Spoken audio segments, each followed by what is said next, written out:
Buenos días y bienvenidos de nuevo a las entrevistas en Religión Digital. Hoy nos acompaña el teólogo y profesor Juan José Tamayo, que nos viene a presentar Islam, Cultura, Religión y Política, editado por Trota, un libro bastante completo que nos muestra cuál es la realidad del Islam, no solo en España, sino en el mundo, y un poco de historia, pero también un poco de visión hacia el futuro. Buenos días, José. Buenos días, muchas gracias por vuestra invitación. Sabes que esta es tu casa. ¿Cómo se te ocurre a un teólogo, no sé si católico o ya multicultural, hacer un libro sobre el Islam? Pues todo surge de tres motivaciones.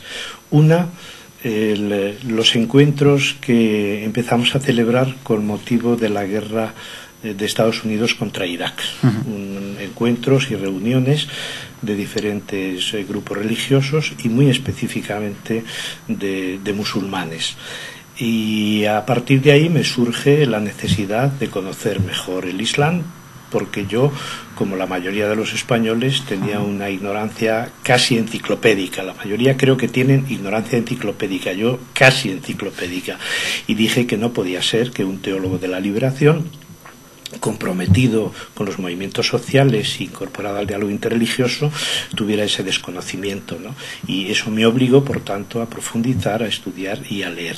La segunda motivación arranca de la participación en distintos congresos islamo-cristianos.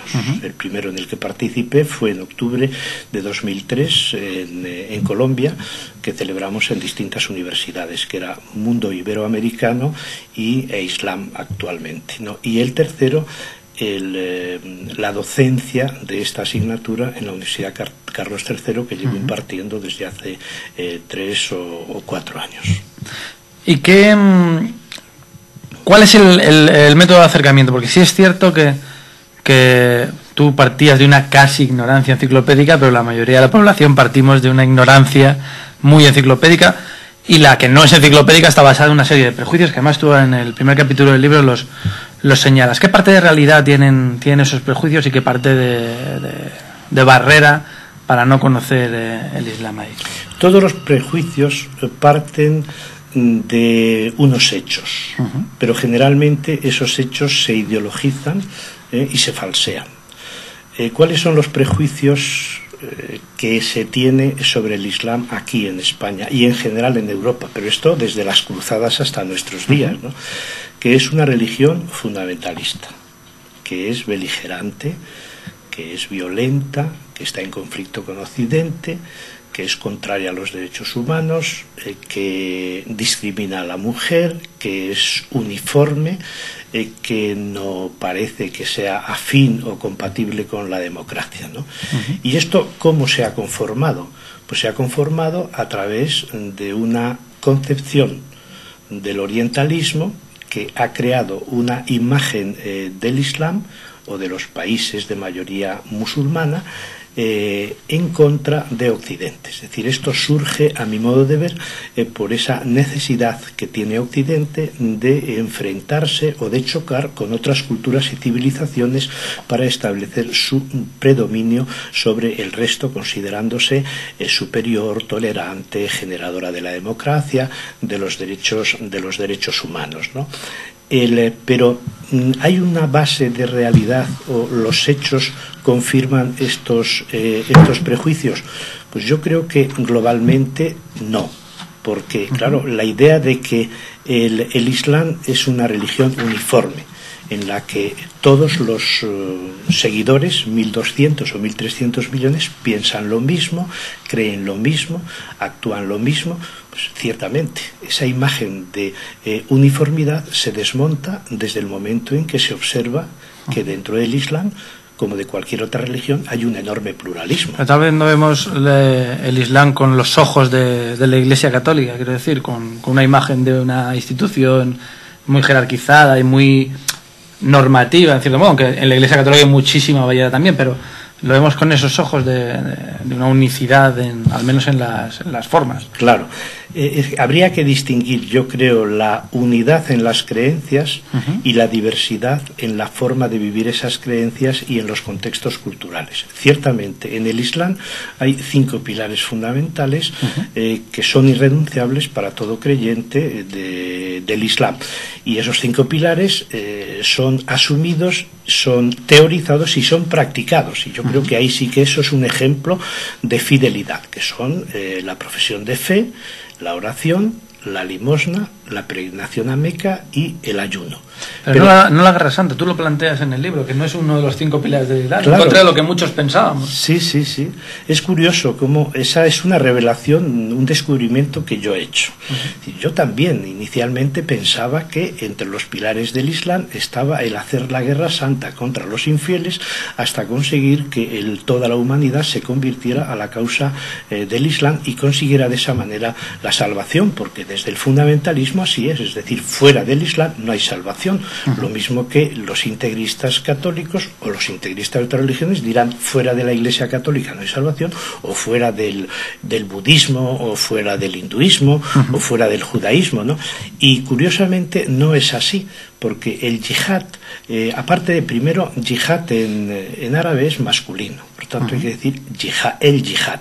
Segundo, la palabra yihad no significa guerra santa, por eso, claro, traducir yihad por guerra santa es un resto de esa ignorancia enciclopédica que anteriormente... Que además viene de las cruzadas, supongo, claro, también porque, por otra equiparación. Claro, porque yihad en realidad significa el esfuerzo del creyente por su propia perfección. La lucha del creyente contra el egoísmo y contra la lucha a favor de la solidaridad, y esa lucha contra el egoísmo y ese esfuerzo por la propia perfección tiene componente individual y componente social. Y curiosamente la idea de Guerra Santa no es musulmana, sino que arranca del judaísmo. O sea, toda la Biblia judía, el Antiguo Testamento, toda la Biblia judía es una llamada permanente a la Guerra Santa, ¿no? Que luego va a ser asumida por el cristianismo como ideología que va a legitimar la lucha contra el Islam para recuperar los santos lugares, ¿no?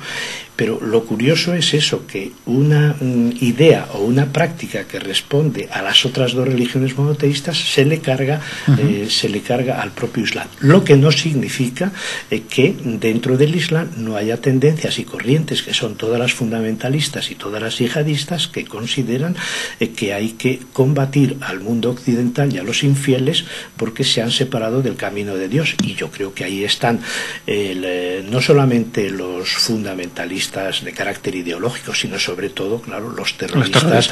Que intentan fundamentar toda esa lucha contra Occidente en nombre de Dios. Además, a la hora de, sí he visto que a la hora de diferenciar distintas ramas en el Islam, no te has quedado solo en el ¿cómo se llaman? El sunismo, los sunitas y los chiitas. Los chiitas, que no me salía la palabra, sino que hablas de una serie en la que incluso llegas a incluir a una rama de seguidores de Osama Bin Laden y de Al-Qaeda.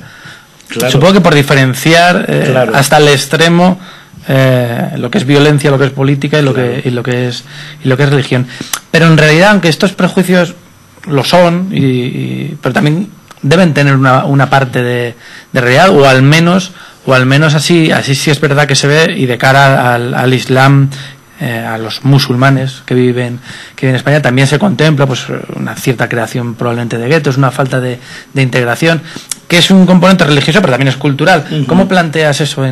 ¿Lo planteas en el libro? ¿Cómo planteas la existencia de musulmanes en España? Lo constato de una manera muy fehaciente, es decir, que hoy se puede decir que sobre todo en los países de mayoría musulmana de carácter confesional, ahí yo pienso que se dan en muchos de ellos esas prácticas represivas contra la mujer, limitadoras del ejercicio de los derechos humanos, muy discutibles desde el punto de vista democrático, con unas ciertas tendencias a la uniformidad, y yo creo que eso es verdad, y el ejemplo más claro pues es el Islam que se practica en la península arábiga, ¿no?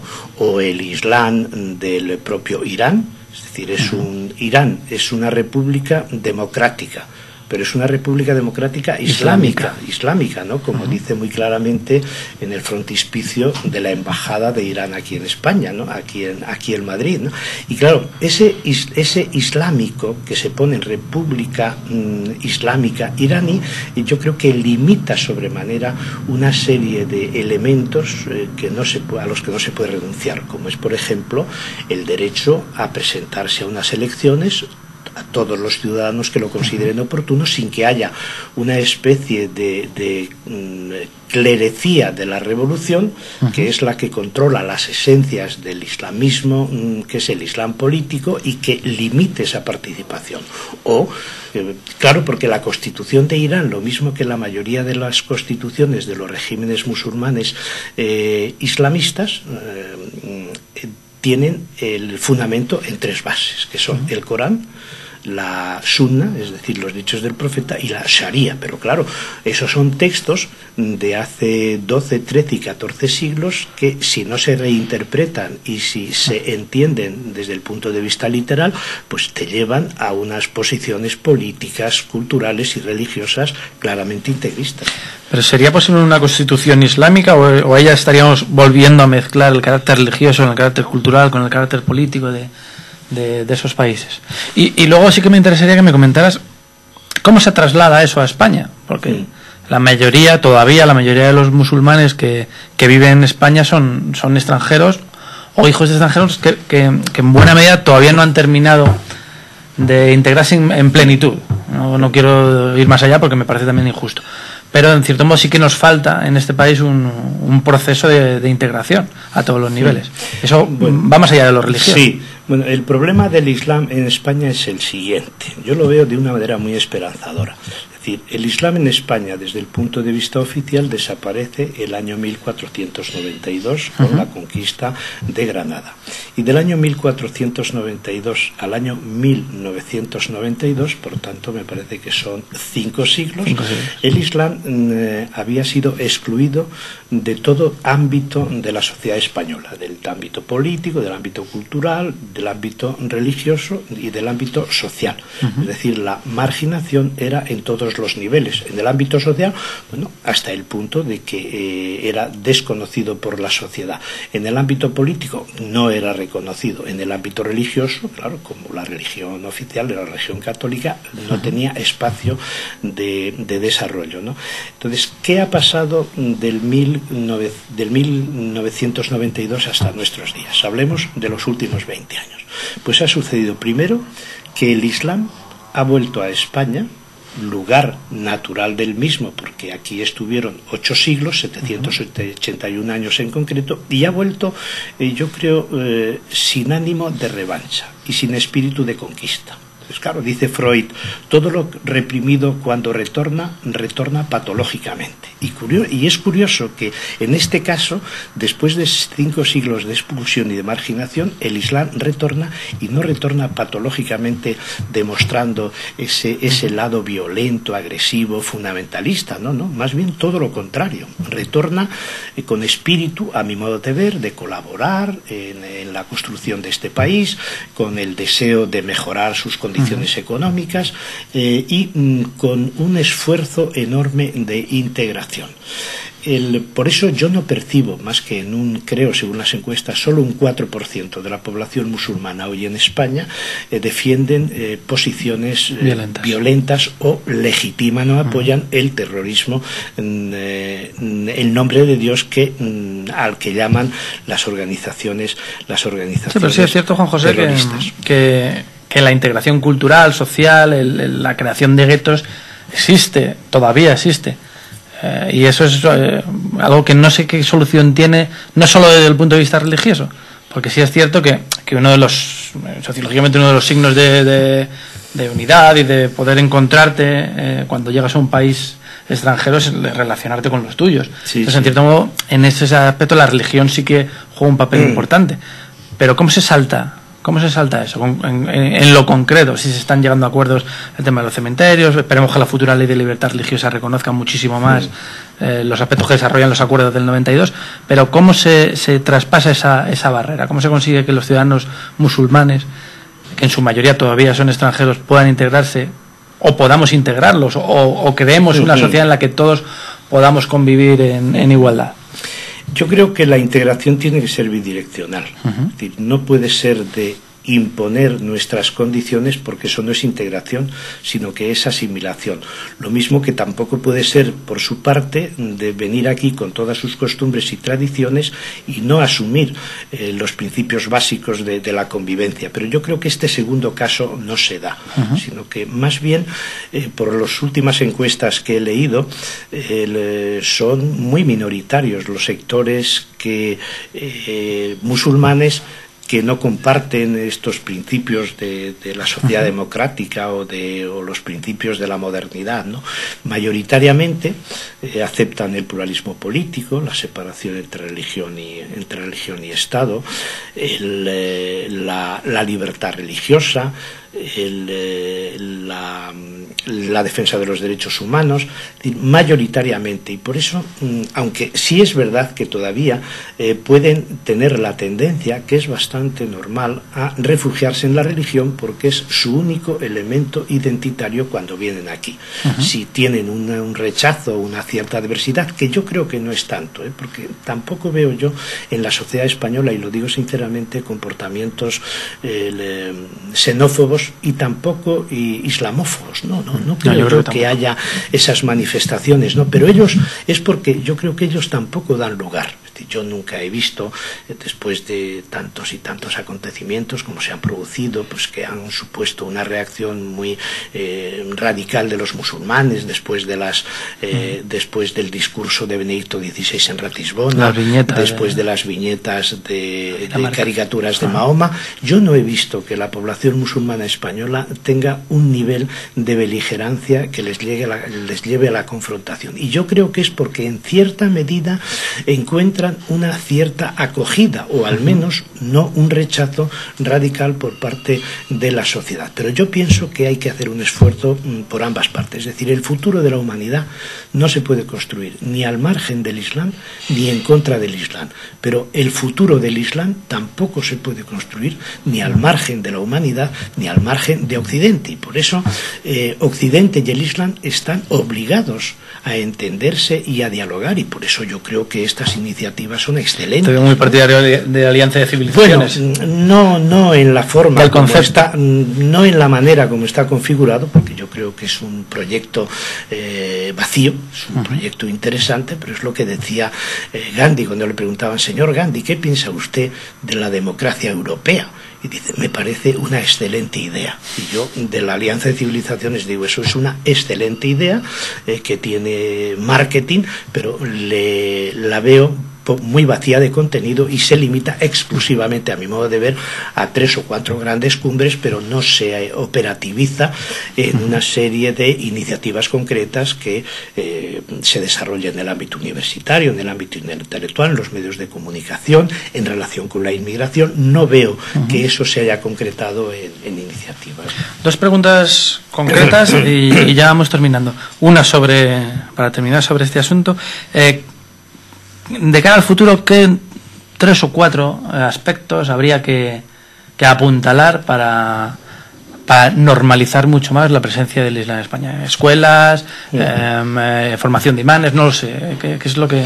Bueno, yo creo que lo primero debería ser un mejor conocimiento de parte de los musulmanes de nuestro mundo, de nuestra cultura, y de parte de los ciudadanos españoles de la cultura y de la tradición musulmana. Es decir, sin conocimiento, yo creo que lo que se va a generar va a ser una concepción estereotipada, como decíamos, y llena de prejuicios. Por tanto, hay que conocer, y de ahí que yo creo que es muy importante que conozcamos los españoles nativos, conozcamos el Islam, y conozcamos incluso la influencia que el Islam ha tenido en España. Claro. Dice Simon Bauman, el politólogo polaco, dice: la identidad es como una especie de ¿cómo llamamos a esto? Al que le falta una tesela, vamos a ver, una especie de mosaico. Dice, la identidad es como un mosaico al que le falta una tesela. Y yo digo, la identidad española es como un mosaico al que le falta la tesela del Islam. De forma que habría que decir, el Islam es nuestra interidentidad. Pero al mismo tiempo, los musulmanes tienen que reconocer que si han aportado cosas importantes desde el punto de vista económico, político, científico, filosófico y religioso a Occidente, también Occidente tiene importantes aportaciones que hacer, ¿no?, en diferentes campos, y eso debe ser reconocido. Eso es lo primero. Lo segundo, hay que generar espacios de encuentro entre las diferentes tradiciones culturales y religiosas, es decir, evitar tanto pues lo que está sucediendo en Francia, ¿no? ¿Por qué las movilizaciones de los banlieues franceses, de musulmanes sobre todo? Porque se han creado guetos. Y lógicamente, cuando el gueto se conforma a partir de ellos como un elemento de legítima defensa, bueno, habría que discutirlo, pero cuando los guetos se forman a partir de leyes, a partir de determinados planteamientos políticos, eso es lo que yo creo que hay que discutir, es decir, superar los guetos y buscar espacios de encuentro comunes en el ámbito laboral, en el ámbito educativo, en el ámbito político. Es decir, una vez que ya los musulmanes son en España 1.300.000 y yo creo que con una buena integración, un sector importante, pues habría que ver cómo se deben integrar en el campo político, en el ámbito parlamentario, en el terreno municipal o autonómico, en el que fuere, ¿no? Y luego, lo tercero, crear espacios de diálogo y de debate.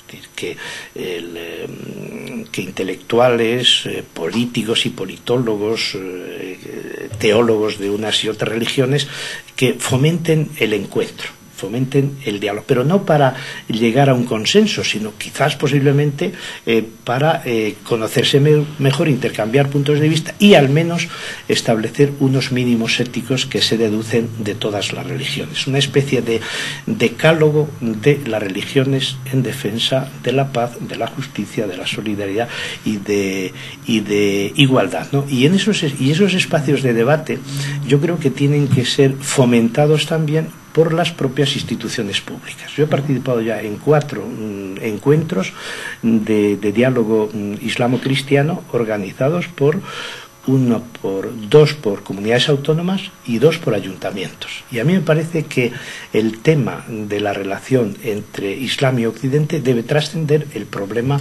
puramente religioso, porque claro, va más allá. Hablando de personas y de hacer sociedad. Claro, y de construir sociedad. Este es el tercero. Y el cuarto, ya que me pedías 4 sugerencias o 4 iniciativas, es que las religiones, el Islam, el cristianismo, cualquier otra, que tengan más actitud autocrítica. Es decir, las religiones en la sociedad defendemos la crítica y la autocrítica, y las religiones parece que están como parapetadas, ¿no? Yo creo que las religiones deben ser autocríticas y deben aceptar también la crítica que viene de fuera. Las veo como muy rígidas, como muy cerradas. Es decir, las religiones tienen que democratizarse, las religiones tienen que, en vez de dictatorializarse, deben etizarse en vez de dogmatizarse, y deben sobre todo recuperar las mejores tradiciones que tienen. ¿Y cuáles son las mejores tradiciones? Son las tradiciones místicas, que no son nada beligerantes, las tradiciones pacificadoras, que yo creo que las hay y muy profundas. Y de esa manera a mí me parece que se pasa del anatema al diálogo y de la actitud anti a la actitud inter. Pues nos hemos quedado sin tiempo, Juan José, pero ha sido absolutamente interesante.